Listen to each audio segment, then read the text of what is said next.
हम लोग को देखना है सेल साइकिल रेगुलेशन, यानी कुल मिला के क्वेश्चंस जो थे बड़े इंटरेस्टिंग थे। आप लोग कहीं कहीं मिस कर गए, कॉन्फिडेंस थोड़ा सा ओवर हो गया, ओवर कॉन्फिडेंस के कारण, या कहीं पे छोटी छोटी चीजें मिस कर गए, इस वजह से हो सकता है कि गलती हुआ। तो इसको आइंदा में ध्यान रखिएगा कि ऐसा एक दो बार और थोड़ा सोच लें ताकि गलत नहीं हो। अब देखिए सेल साइकिल रेगुलेशन, इसको देखने के लिए फिर से हम लोग को क्या करना पड़ेगा, उस साइकिल को ड्रॉ करना पड़ेगा। ये सेंटर मान लेते हैं, ये है एम फेस, ठीक है, और ये पूरा है इंटरफेस।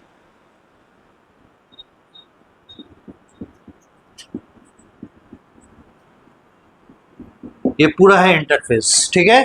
अब इस इंटरफेस को हम लोगों ने बांटा है G1 S and G2 phase में, ठीक है।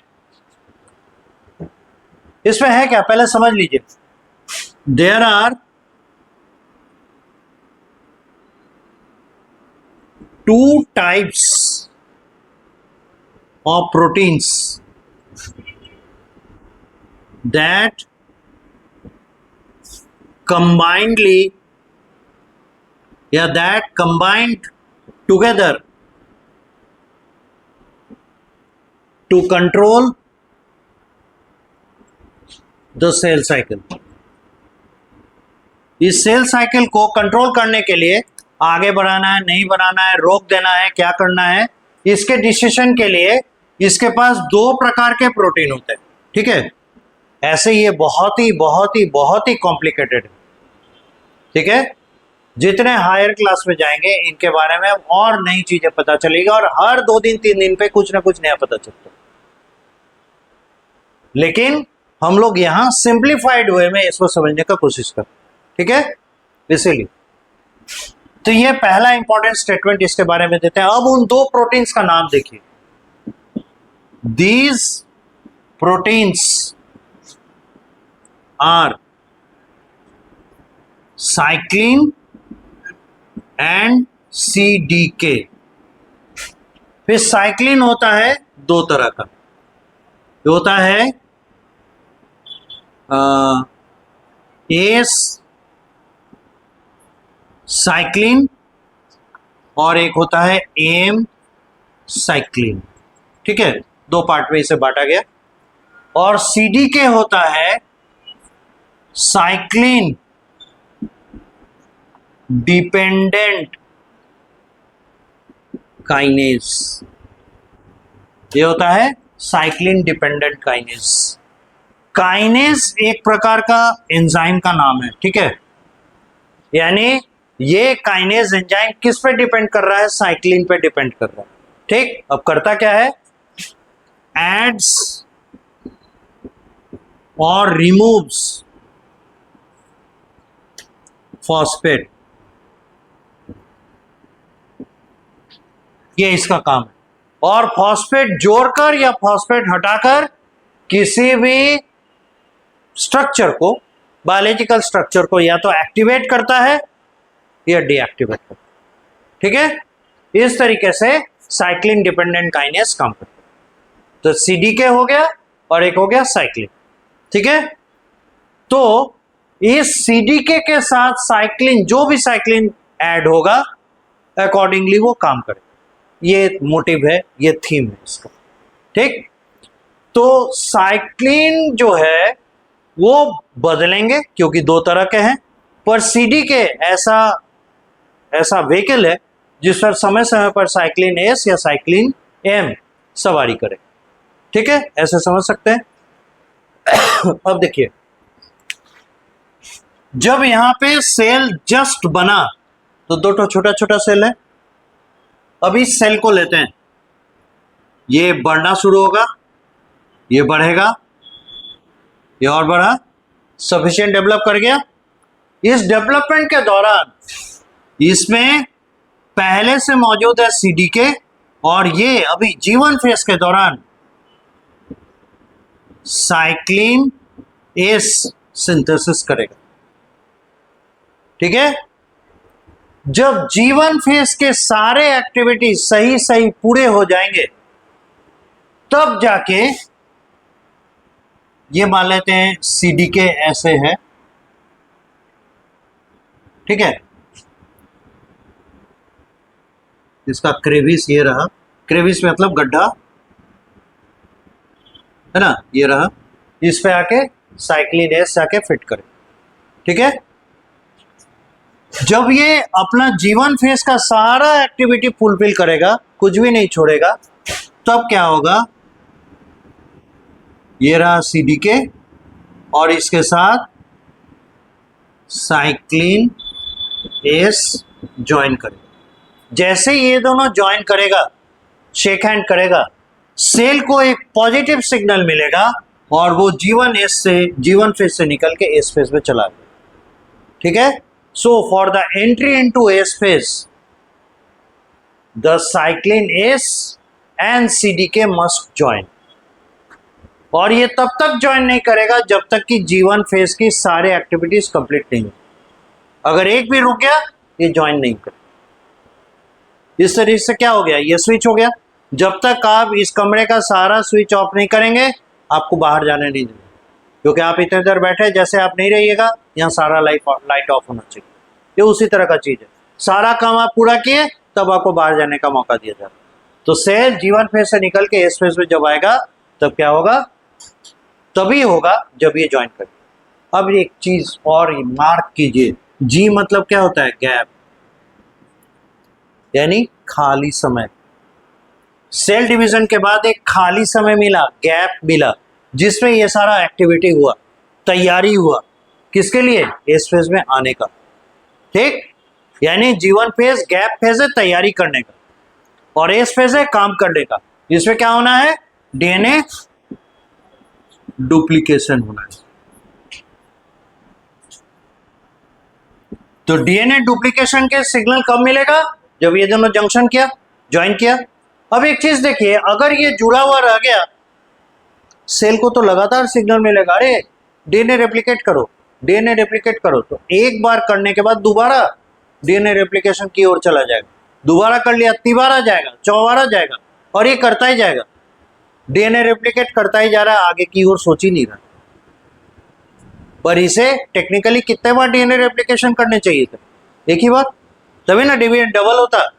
तो इसीलिए क्या होगा, जैसे ही इसको सिग्नल दे दिया go ahead for DNA duplication, ये जो है ना अलग हो जाएगा।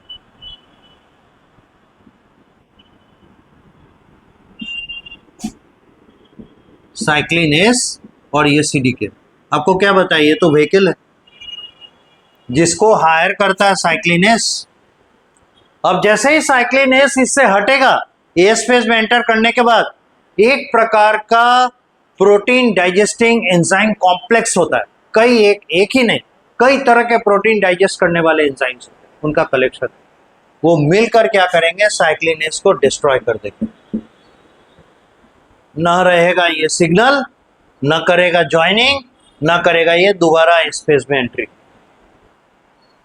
समझ में आ गया, इसको चाहिए DNA duplication for once only, और तभी हो पाएगा ये सिग्नल हटने के बाद दोबारा ये सिग्नल इसके साथ ना ज्वाइन करे। अगर ये ज्वाइन किया तो DNA डुप्लीकेशन के लिए फिर से सिग्नल चला जाए, इसीलिए एहतियात के तौर पे इसको डिस्ट्रॉय करते हैं। और इस प्रोटीन कॉम्प्लेक्स को, प्रोटीन डाइजेस्टिंग कॉम्प्लेक्स को कहते हैं प्रोटियासोम कॉम्प्लेक्स। ठीक है, ये कॉम्प्लेक्स क्या करेंगे, साइक्लिन एस को डिस्ट्रॉय कर देगा। अब DNA डुप्लीकेशन के लिए कोई सिग्नल नहीं, भारी काम था, DNA डबल कर लिया। DNA डबल करने के बाद अब क्या करेगा, अपने आप रिलैक्स होने के लिए गैप में चला आएगा। गैप है रेस्टिंग फेज, ऐसे समझ लीजिए। तो एस फेज के बाद सेल कहां घुसेगा, G2 फेज में, गैप फेज सेकेंड। पर इसमें भी तैयारी करनी है, आराम करने नहीं आया, तैयारी करने आया। किसकी तैयारी, एम फेज के लिए। ठीक है, तो CDK तो सलामत है ही, CDK यहां आ गया और किसी नए सवारी की तलाश में है। जब G2 फेज ठीक ठीक पूरा होगा, यानी M फेज की तैयारी सब सही सही है, तब क्या होगा? प्रोडक्ट बनेगा साइक्लिन M। ठीक है, जैसे साइक्लिन S वहां बना था G1 फेज में, यहां साइक्लिन N G2 फेज में बनेगा। और जब देख लेगा कि M फेज के सारे स्टेप सही सही करने के लिए सारे केमिकल्स मौजूद हैं, सारे मॉलिक्यूल्स मौजूद हैं, और G2 फेज पूरी तरीके से सही सही हुआ, तब जाके पहले की तरह ये रहा CDK और ये साइक्लिन M एक दूसरे से ज्वाइन करेगा, इसको स्विच ऑन मिलेगा, इसको एक सिग्नल मिलेगा और सेल एंटर कर जाएगा M फेज में। M फेज में क्या? अब cell nuclear division, karyokinesis, then cytokinesis सब करने लग जाएगा। अगर फिर से सोचिए, साइक्लिन M और CDK का साथ नहीं छूटे तो बिना DNA रेप्लिकेशन किए हुए फिर डिवीजन की ओर घुस जाएगा। अंत में क्या होगा? डिस्ट्रॉय हो जाएगा, क्योंकि इसके डिवीजन का कोई मतलब ही नहीं निकला, क्योंकि उसके अंदर इनसफिशिएंट मटेरियल्स है। तो डिवाइड करके करेगा क्या? सफिशिएंट साइटोप्लाज्म होगा तब ना डिवीजन करेगा। और क्रोमोसोम भी डबल होने चाहिए, मतलब क्रोमोसोम डबल करना होगा, आई मीन DNA डबल करना होगा, तब ना क्रोमोसोम हाफ हाफ करेगा, तो DNA बराबर बराबर बटेगा। एक एक क्रोमोसोम में दो दो क्रोमेटिड चाहिए, वो तो किया ही नहीं, दोबारा पहुंच गया सेल डिवाइड करने के लिए। बताइए, तो ऐसा सेल डिस्ट्रॉय होगा कि नहीं होगा? हो जाएगा। इसीलिए इस प्रोसेस को रोकना होगा, जैसे वहां रिपीटेशन ऑफ S फेज रोकना था। तो रिपीटेशन ऑफ G2 रोकने के लिए पहला काम क्या होगा? जैसे ही एंटर किया M फेज में, साइक्लिन M अलग हुआ और CDK अलग हो। मौके की तलाश में प्रोटियासोम है, इसे जैसे ही साइक्लिन M यहां पर फ्री दिखा कि इसे इसने डिस्ट्रॉय किया। अब ना रहा सिग्नल, ना मिलेगा इसको दोबारा सेल डिवीजन करने का परमिशन। अब नतीजा क्या होगा? फिर दो डॉटर सेल बनेगा and the process goes on and on and. This is cell cycle. अब उस क्वेश्चन को पढ़िए और देखिए बनेगा कि नहीं बनेगा। क्वेश्चन नंबर 15 था, क्या बोलता है देखिए तो, पढ़िए।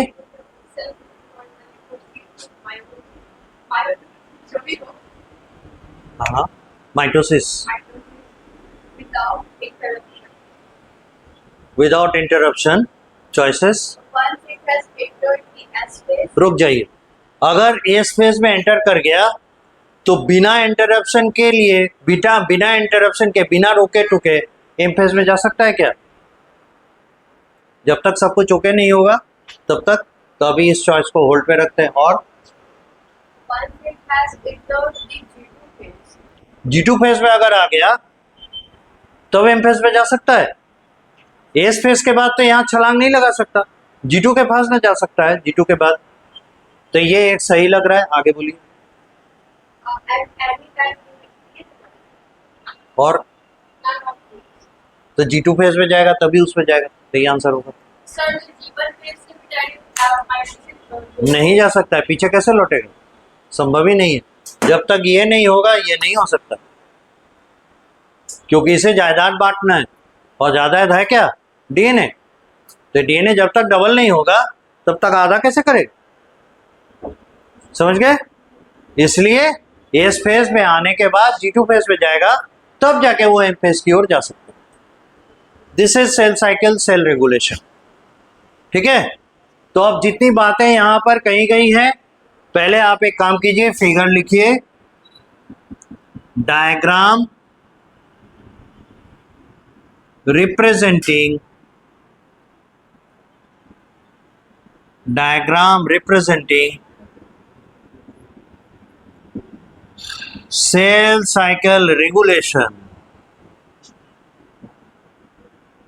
by cyclin CDK network.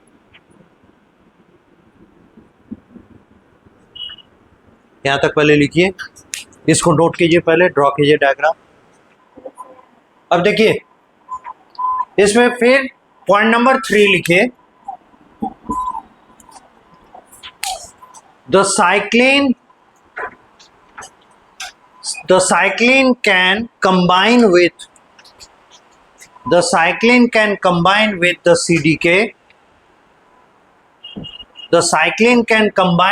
CDK. The cyclin can combine, COMBINE, can combine with CDK to push the cell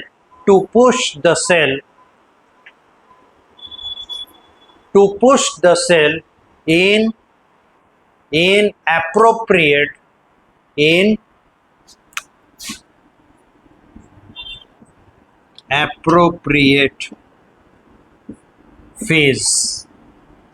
appropriate phase of cell cycle. In appropriate phase of cell cycle. Full stop.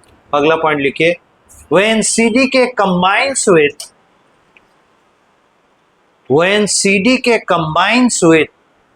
cyclin S, ये वाला, when CDK combines with cyclin S,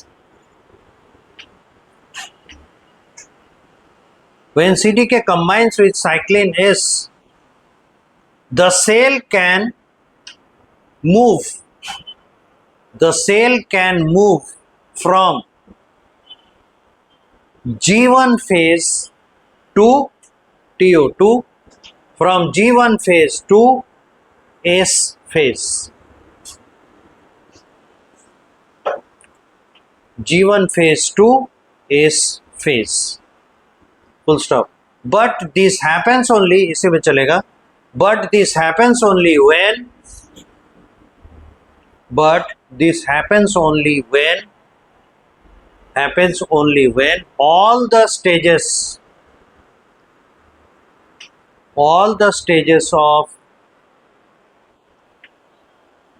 all the stages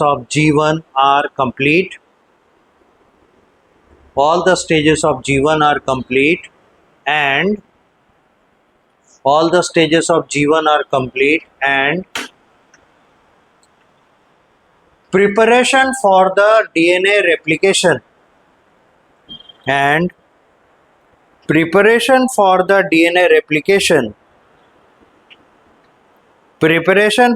DNA replication is also complete.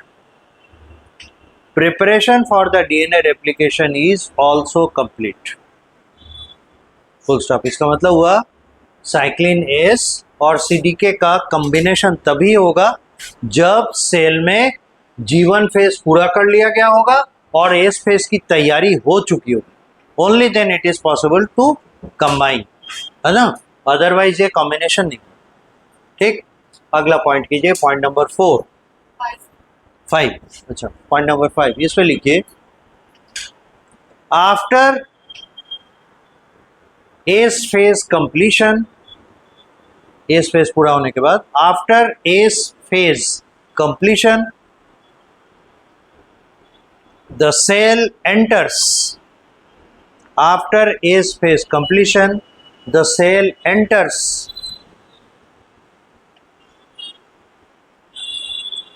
gap 2, gap GAP, the cell enters gap 2 phase, मतलब G2 phase, the cell enters gap 2 phase यानी G2 phase, full stop।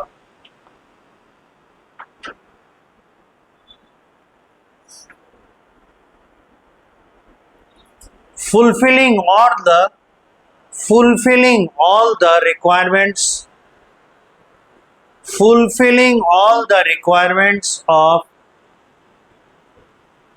fulfilling all the requirements of G2 phase, fulfilling all the requirements of G2 phase, the cell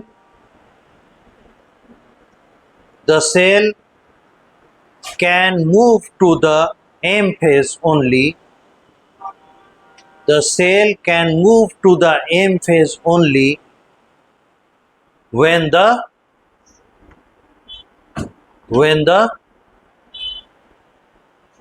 CDK combines with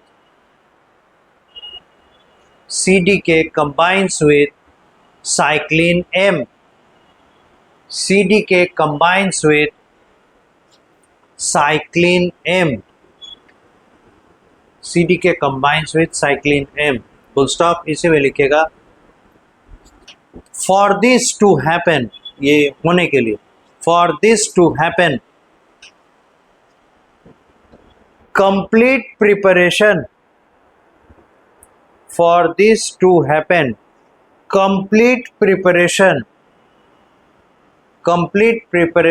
of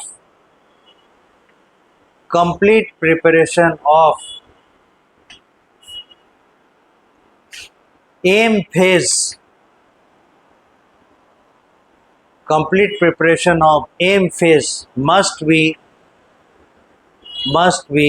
done by the cell. Complete preparation for M phase must be done by the cell. Full stop. अगला point लिखिएगा.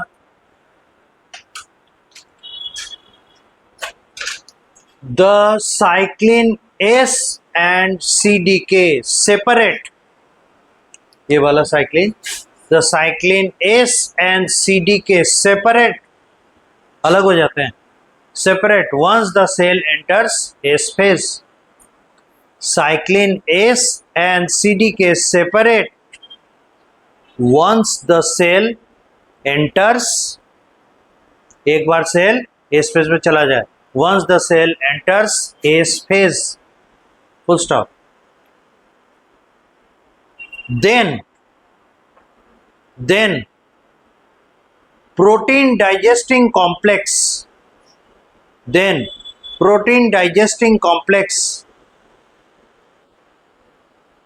also called as proteasome, यहाँ लिखा हुआ है, also called as proteasome complex.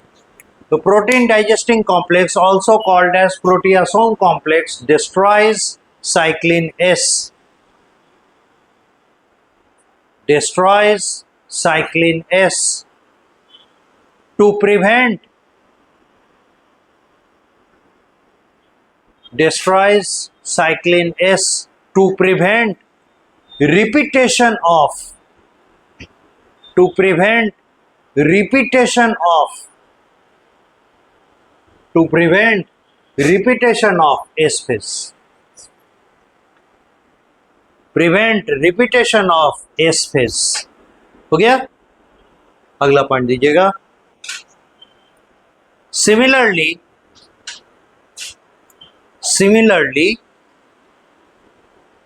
cyclin M separates. Similarly, cyclin M, ये वाला दूसरा वाला. Similarly, cyclin M separates from the CDK. Similarly, cyclin M separates from the CDK once the cell, एक बार cell, once the cell enters M phase. Enters M phase. Full stop. After this separation, इस separation के बाद, after this separation, proteasome complex, अब तो बताना नहीं है proteasome complex क्या है. After this separation the proteasome complex destroys या डाइजेस्ट कर दीजिए, थोड़ा वर्ड बदल लीजिए. After this separation the proteasome complex digest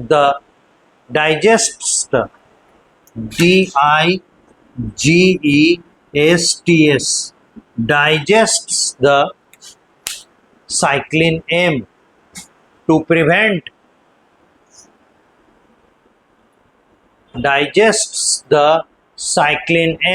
to prevent repetition of M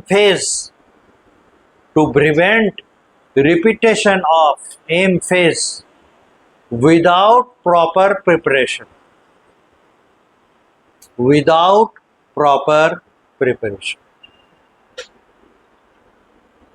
इसके कहने का मतलब है साइक्लिन एम को इसलिए डिस्ट्रॉय कर दिया जाता है ताकि एम फेज रिपीट ना हो, और ये रिपीटेशन इसलिए नहीं होना चाहिए क्योंकि G1 और S और G2 का काम पूरा नहीं हुआ।